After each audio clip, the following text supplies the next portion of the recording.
the gloomy path initiated in the ritual of the Nine Dantean Circles.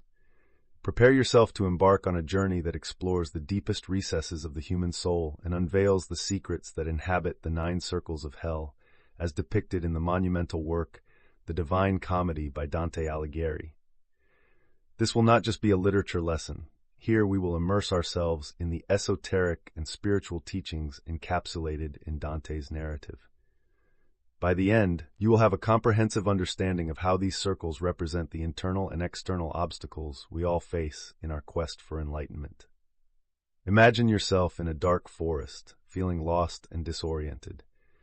This is the perfect metaphor used by Dante to describe the beginning of his journey in the Divine Comedy. This forest represents our doubts, fears, and insecurities. Upon encountering this condition, Dante meets the poet Virgil, who represents reason and the guide to emerge from the darkness. Here we take our first lesson. Reason is the lamp that illuminates the path in times of darkness. The first circle, limbo. The entrance to hell offers a somber and melancholic vision. This is limbo. Limbo is inhabited by virtuous souls who were born before Christian redemption, and therefore do not know the glory of God. It symbolizes the human condition of spiritual alienation and lack of enlightenment. How often do we feel disconnected and unable to reach a state of deep peace? Limbo reminds us of the importance of seeking knowledge and understanding to overcome the state of spiritual separation. But the darkness of limbo is not just a spiritual concept. How often do we find ourselves in a sort of mental, emotional limbo, prisoners of our own inconsistencies and doubts? Here, we must seek wisdom and self-knowledge, elements represented by Virgil, to emerge from this condition. The second circle, lust, descending to the second circle, we find souls dragged by tempestuous winds, without rest or respite. This circle is occupied by those who succumb to lust. The lesson here is clear.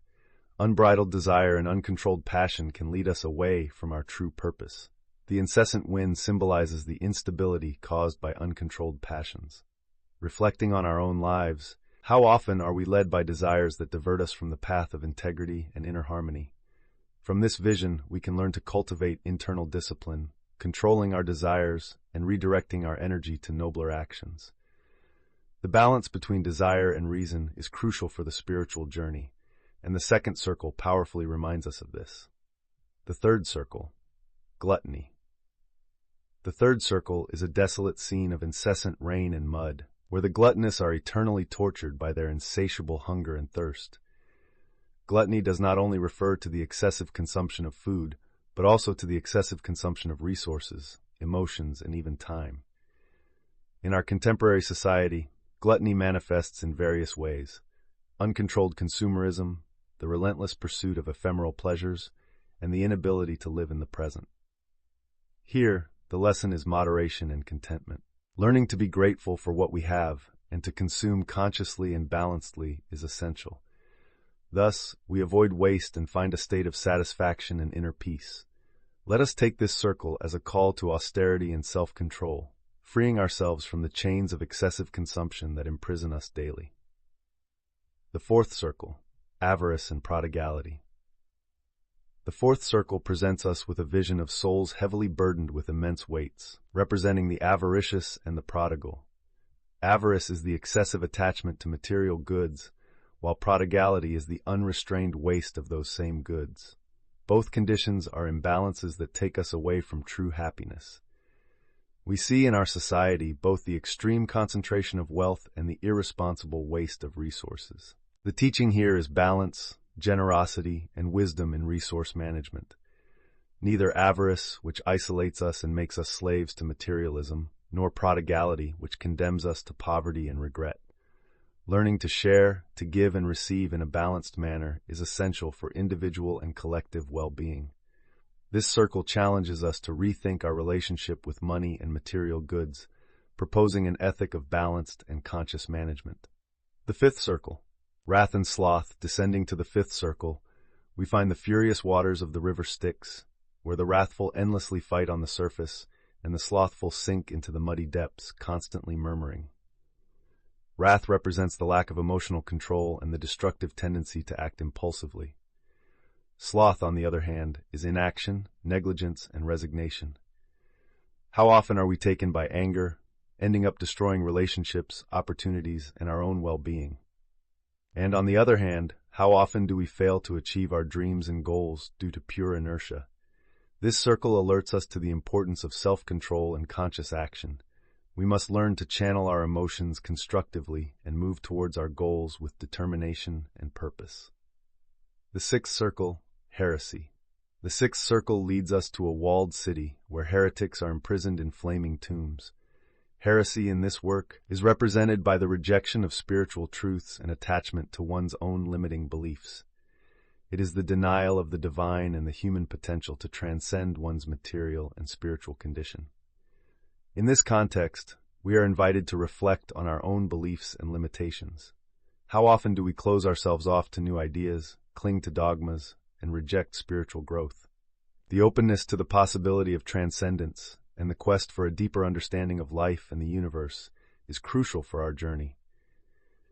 This circle challenges us to break free from the shackles of limited thinking and embrace a broader and enlightened vision of existence. The seventh circle, violence. The seventh circle is divided into 3 rings, each dedicated to a different form of violence, against others, against oneself, and against God and nature. In this circle, we find murderers, suicides, and blasphemers, each suffering according to the nature of their acts. Violence, in all its forms, is a manifestation of imbalance and disconnection with the divine essence and other human beings. Through this circle, we are called to reflect on the importance of non-violence, both in our actions and in our thoughts and words. The practice of compassion, love, and empathy is the key to overcoming violence and creating a more harmonious and peaceful world. This circle teaches us that true strength lies in kindness and the ability to forgive and understand others. The eighth circle, fraud. The eighth circle is composed of 10 ditches, each dedicated to a specific form of fraud, including falsity, deceit, and corruption. Fraud is the betrayal of trust, manipulation, and dishonesty. In our society, fraud takes many forms, from deception in personal relationships to large-scale corruption in political and economic systems. Here, we are called to reflect on the importance of integrity and transparency in all our actions.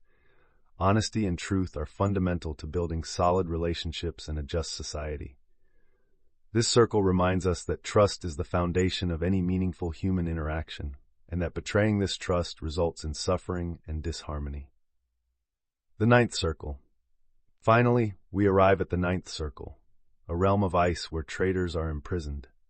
Treachery is the act of breaking fidelity and trust, causing a deep and lasting wound. This circle is divided into 4 zones, each representing a specific type of treachery, against family, against the country, against guests, and against benefactors. The lesson here is clear. Loyalty and fidelity are essential virtues for our spiritual journey and for building a fulfilling life. Treachery, in any form, breaks the bonds that keep us united and isolates us in a state of loneliness and despair. We must cultivate loyalty, commitment, and trust in our relationships, both personal and spiritual, to create a more harmonious and connected world. Conclusion. I leave you with a powerful reflection. Each circle represents a challenge to be overcome in our life's journey. Each challenge we encounter along this journey is an opportunity to learn, grow, and come closer to enlightenment. Dante's journey through the 9 circles offers us a spiritual map to overcome our weaknesses, cultivate virtues, and achieve a state of inner peace and harmony. I deeply thank everyone who accompanied me on this journey to the darkest recesses of the human soul, bringing to light the hidden teachings in the 9 Dantean Circles. May we all, with these lessons, find the path of light and truth in our own lives, overcoming the darkness and embracing enlightenment.